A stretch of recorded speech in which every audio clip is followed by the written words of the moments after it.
Is the Indian economy out of the woods? Is the moot question everyone is asking. RBI data shows robust credit offtake. Banks non-food credit shows growth of 11%, while agriculture and allied activities have expanded by 10.6%. Personal loans have accelerated to 14%, primarily driven by real estate and vehicle loans. India's gross tax collection has beaten all expectations, aided by better tax compliance. Higher capital spending on infrastructure and asset building projects is likely to boost growth multipliers in the medium term. Amidst all this, IMF has lowered India's GDP forecast by 0.8 percentage point to 7.4% for the current fiscal. FICCI is estimating it to be between 6.5 and 7.3.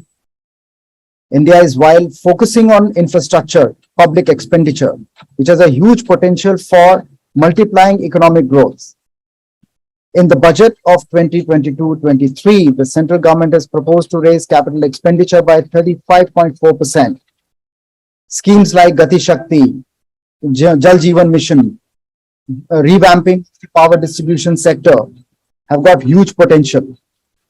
On the other side, on the global front, IMF projects the global economy slow down further to 3.2% in 2022 from last year's 6.1%.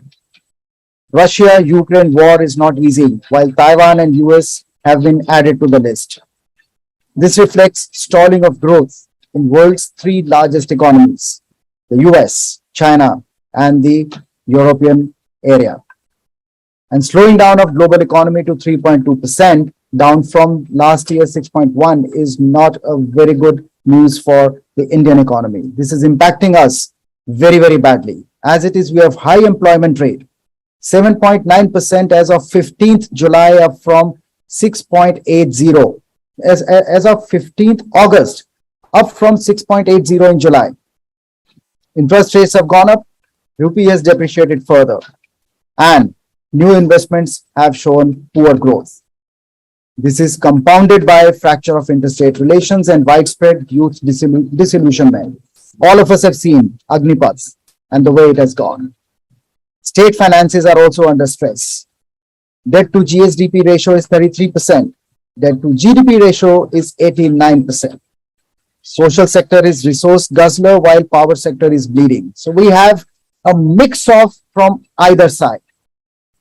Within the same, where is it that we find a savior? Infrastructure. So there's a huge push to fix the economy, employment and GDP ahead of 2024 elections by focusing on infra projects, speeding them up. India Governance Forum, which started on 18th June, culminating on 17th September, is delving on several such areas of governance, its impact and the way out, and is returning actionable policy recommendations. There is need for tech adoption for infrastructure. There is need to launch mission mode projects towards silo busting both at the center and states, mission mode employment and hiring, and channelizing youth energy. We are looking at the confluence that we have today of central government, districts, municipal corporations, smart cities, and police organizations to deliberate on different issues of national importance and make recommendations so that at the end of the day, we are able to come up with a document that can feed into the policy. Ladies and gentlemen, for the inaugural session, we have Mr. Hukam Singh Meena with us, who is Additional Secretary, Department of Land Resources, Ministry of Rural Development. He's a 1992 batch IAS officer, served as district collector, like many of you, at Dumka, Bhojpur, Jahanabad, Nalanda, and Madhubani. He's been with the department since 2015 and received several accolades, including international awards. As DM Nalanda, he was adjudged the best collector for rural development, and is also the recipient of Prime Minister Award for Excellence in Public Administration in 2021 for his initiative of National Generic Document Registration System. So we have heard him speak briefly about the project. I would like to invite Mr. Meena and hear him speak about the governance challenges from his perspective, and how is it that he overcome these? Mr. Meena.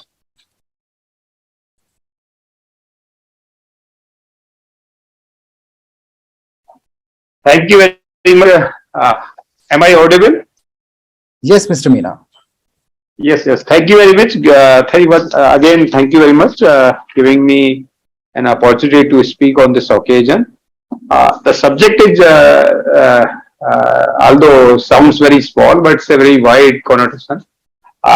It includes everything of the governance system, right from the day-to-day work to the even your business, your service, even your manufacturing sector as well.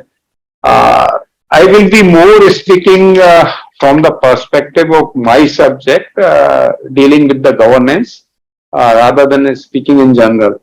So, basically, in the department, I am dealing with the land regulations, including the registration system and the land for the developmental projects and infrastructure projects.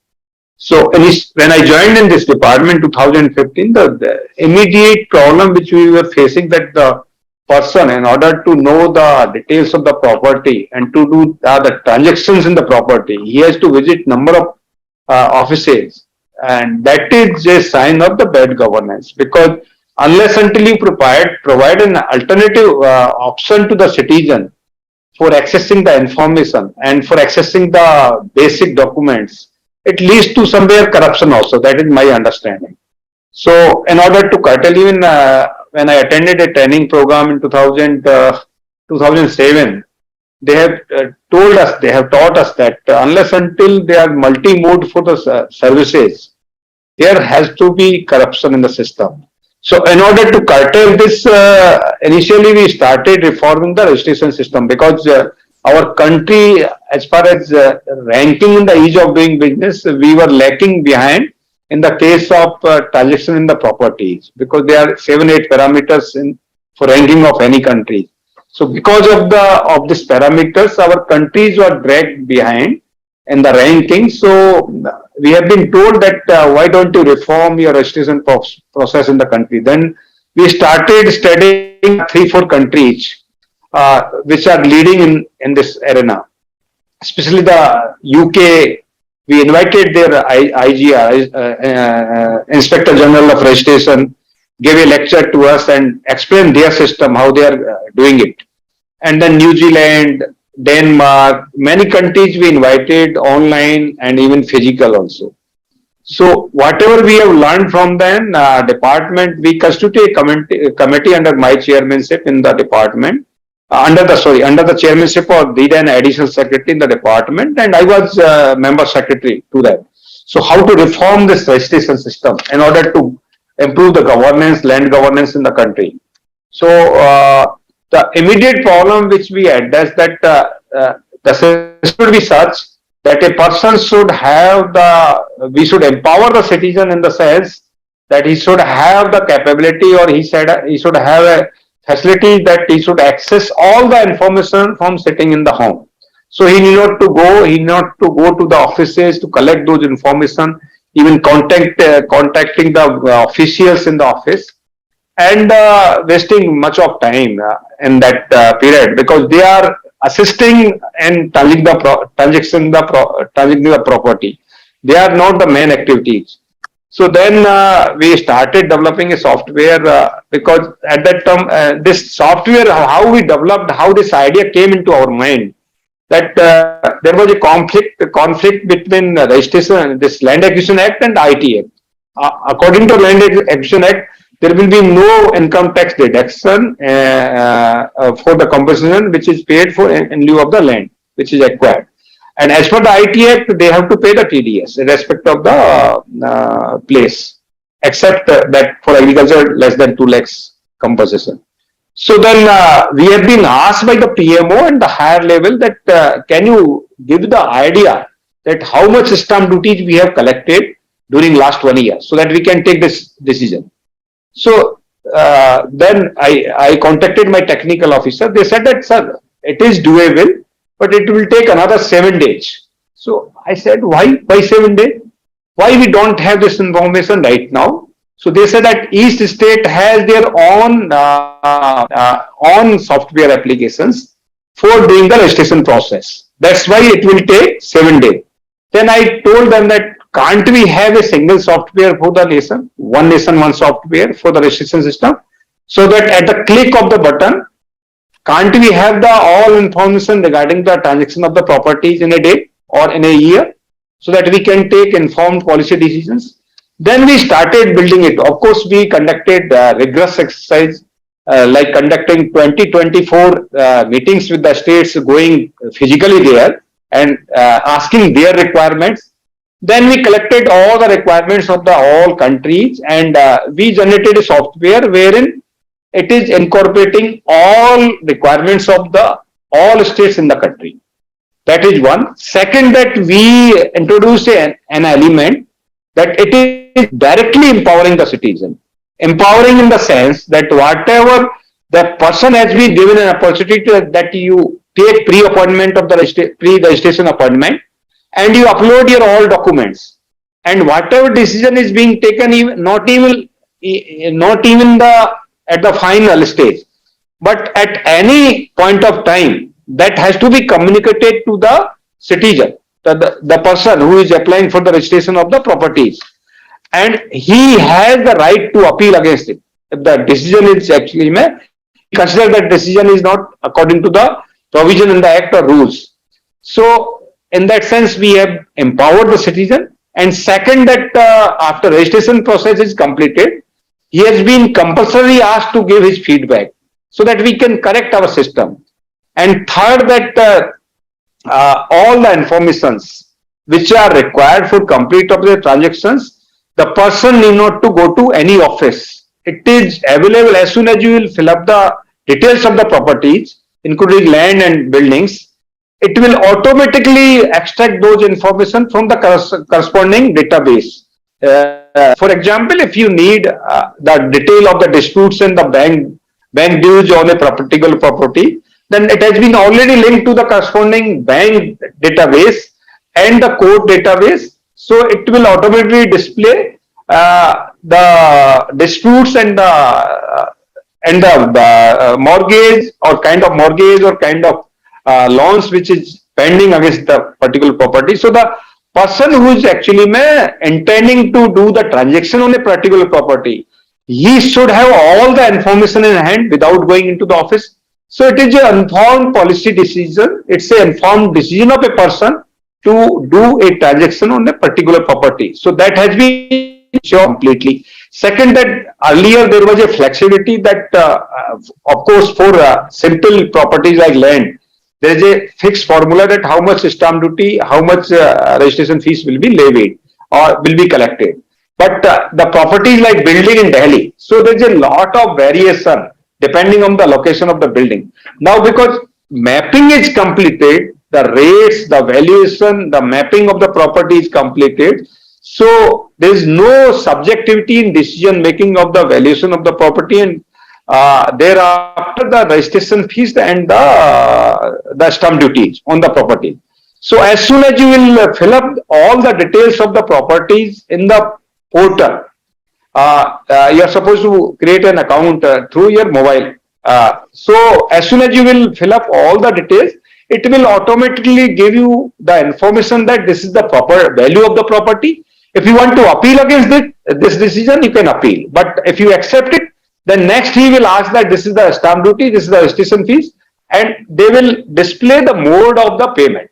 Here that person has to physically collect the rate, the amount of the stamp duty and registration fees, and he has to physically go to the banks or the e-grass or the system which is available in the state, and he has to deposit that amount, and then he has to take a physical receipt and submit to the sub-register officer. So lot of wastage of time, and it has been reported by the World Bank that a person used to take about 80 to 85 days to complete the whole process. Now it has been reported after whichever state this has been implemented, World Bank has reported that now it will take 21 days to complete transfer the title. And as far as registration is concerned, because other countries registration means transfer of title, but ours the registration is separate and transfer of title, that is mutation, is separate. So the registration only takes 6 to 8 days. That is all. So from 85 days, it has been reduced to 6 to 8 days. So that is one achievement. Second, the number of processes which were there earlier, nine, which has been reduced to 4 to 5 only. And there is a substantial reduction in the cost in terms of the operational cost, in terms of the registration and stamp duty. That is another. Third is that empowerment of the citizen. We have received, we have already executed documents more than 36 lakhs since the implementation of this application, software application. So 36 lakhs people have already given their feedback, and more than 90% citizens, they have given positive feedback that of course there is substantial reduction in terms of harassment, in terms of number of days it takes, in terms of number of cost to the registration. So this is a kind of empowerment. And second, that the earlier when a person used to go to the registration of the property, even the officials from the sub registrar, they used to levy the flimsy grounds and rejected the registration process, and it's a lot of embarrassment for the person, because you know that once the deal is completed, the transaction is agreed between the buyer and seller, it is difficult to even delay for a day, because delay for a day may cost him a very high. So he has to buy even 2, 3 witnesses to identify himself. Now there is an option that he has been given an option. If he gives the consent of Aadhaar-based authentication, then he not to go. He is not supposed to bring any even witnesses to identify himself. Of course, for legal requirement, they have to be there, but government will give a guarantee if he gives a consent that he can be identified through the Aadhaar authentication. Then government will give a guarantee that the person has really transacted the property. So that's a sure shot guarantee that there will not be impersonation as far as transaction of properties are concerned. And you might have already heard that there is a speech by Honorable Chief Justice of the India that about 67 disputes are related to the land, and out of 67, about 20-25 disputes are because of the double registration or triple registration of the same property with other persons, with the buyers. So in order to check those disputes, it has been already reported by Government of Punjab, Government of Jharkhand, and there are many other reports from other governments that after implementation of this software applications, there is not even a single dispute based on the registration of a property. So that's a great achievement. And you might have heard that there is a McKinsey report that about 1%, 1.3% of the GDP is logged in the land disputes cases. And person used to run from pillar to post and from court to court. So I think this is a great achievement of the department and great achievement for the country, that if we reduce land dispute to the zero because of the registration. So there's a great actually relief to the farmers also. And even myself, I visited J&K and Jharkhand and 3-4 states, and I really interacted with the citizen, and they have been so much happy that after implementation of the software applications, although I do agree that because they are not technological savvy, so they used to take help of some of the technical knowing person, but that is readily available nowadays because WhatsApp and Facebook, every village you have 3, 4 or 10, 20 students who are going to the technical colleges. They know better than anybody else. So they take even support of their own villagers, the fellow villagers, and they complete all the process. And whenever they come to the sub-registrar office, it take 10. This is also great achievement. Earlier, the actual process for completion of this registration process, it used to take 75 to 90 minutes. It is 1.5 hours, 1.5 hours.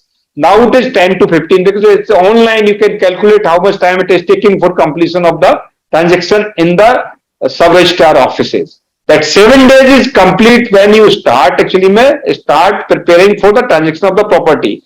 And this 15 minutes is actually when you execute the document, when you have reached to the office and everything is ready, and when you execute the document. So earlier it was 1.5 hours, 1.5 hours. Now it is 15 minutes. So on the one hand, it is ease of living for the citizen.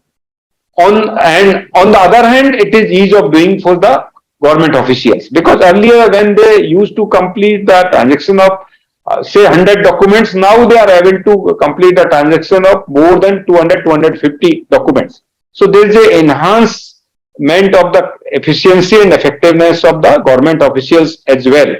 And there is a check on the corruption, there is a check on the impersonation. So these are the five objectives that empowering the citizen through pre-appointment for the registration. There is a empowerment that there is a post feedback after the registration is completed, that is compulsory. So based on their feedback, we used to actually correct even our software, our system. Somewhere actually when even UP, when I visited, I think Barabanki and Agra, they have reported that the software application is so, the speed is so slow that the farmers are getting agitated. So then we started upgrading the system, and we have already instructed the government of UP that you kindly upgrade your server also, so that the speed gets corrected. So based on their feedback, we take a lot of corrective measures for improving our system. And this is our endeavor that we should be top in the world, that after implementation of this software fully in the country, it should be unparalleled, and we should have a name in the world. Thank you very much. And this is my aim and objective of this department, that as far as land governance is concerned, we should improve, and we should provide facilities and ease of living to the citizen and ease of doing to the government. Thank you very much. Well, it's an excellent intervention, and as you rightly said, that out of 67 disputes, in the court of law, 50% are actually relating to land, and the amount of GDP which is locked in the land disputes is astronomical.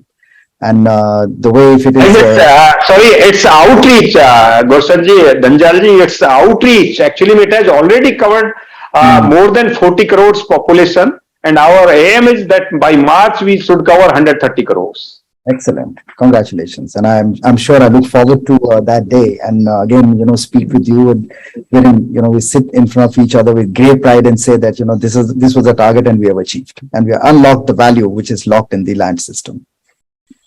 Congratulations. Thank you. Wonderful. Thank you. Thank you for sharing your thoughts with us. And with this, I now invite Mr. Naveen Jakar, Additional Director General, Communications Network Security, Haryana LSA, from Ministry of Telecommunications. He conceptualized, designed, and implemented Astra, a tool for proactive communication intelligence for weeding out the fraudulent SIMs, even before financial fraud or cybercrime. As a result of his efforts, cybercrime syndicates of Mewat were neutralized in 6 months, disconnecting more than 500,000 SIMs. He also designed and implemented COVID-19 quarantine alert system. We already heard him speak about that, for real-time monitoring and enforcement of quarantine and detection of breaches.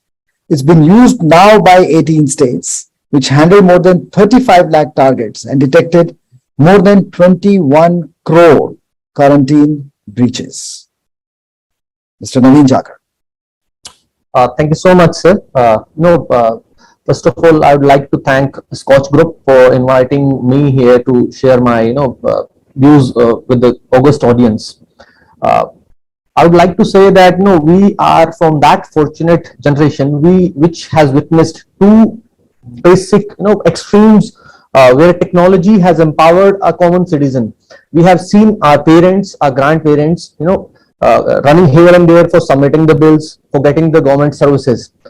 And now what we have seen with the digitalization and the technology in place, that common citizens are getting the services sitting at home. And even when the electricity bill is getting generated, right then and there, we get the notification. We are just simply doing the UPI payments even before the physical or the paper bill actually reaches our home. So this is the power of technology, which has completely changed the landscape in the last 2 decades. Now, if we see that during the COVID-19 pandemic, when everything was shut, communications was the only medium which was not only keeping everyone connected, but at the same time it was keeping the economy up and running. So what we have seen as a department in the industry, and how we are going to change or shape the lives of our citizens.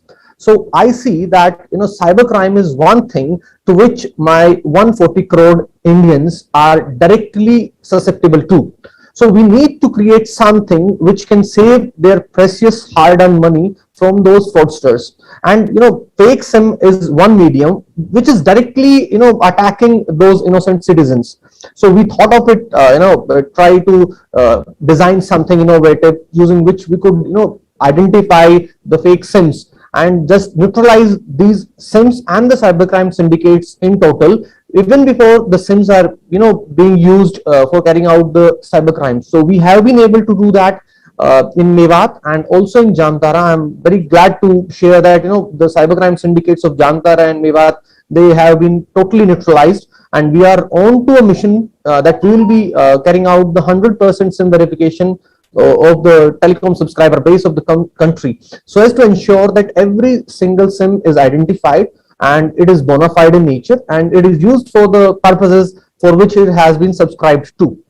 Now, coming back to how we are empowering the citizens, National Broadband Mission is one mission of the Department of Telecom, through which we are ensuring that high broadband speed fiber connectivity reaches to the last village of the country, and we are able to provide the telecom services to even the rural areas. So far we have been able to connect more than 1.5 lakh villages, gram panchayats, and now we are looking towards connecting all the villages from village panchayat. Now we have moved to the villages actually, and we need to make sure that by the time 5G actually comes to India, we need to have total fiberization in place so that we actually get the true potential of 5G.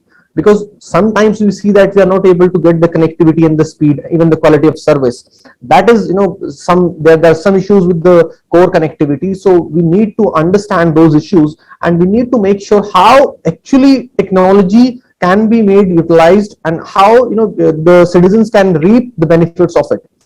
Next, what I see that the state governments, they are doing fantastic works. The district commission, the district chiefs, they are doing fantastic works in providing the e-services to the citizens. And we have seen the wave of how digitalization is taking India ahead in the terms of ICT development. But we need to make sure that how this data is being uploaded on the portals, and how this data is being accessed by the not only by the citizens but also by the fraudsters, and how we need to make it more secure, and we need to have seamless end-to-end connectivity of the services. I have seen some of the portals, there are some manual interventions required. So we need to check, as techno administrators, we need to understand how we can pitch in and how actually we can deliver the true fruits of the ICT. That's from my side. Thank you so much. Well, that's quite interesting because, going by the way, your interventions have actually checked the financial frauds using mobile phones, and you have deactivated more than half a million, and I'm sure there would be another maybe couple more million. It's more than a million now. Yeah, so that's what I was assuming, that it's more than a couple of million which would be there by now. And the speed of the watchful eyes have to be always superseding the speed of crime. And I'm sure going by the way, so we are looking forward to having your area of influence is the state of Haryana, and I'm sure you have done your best to secure it.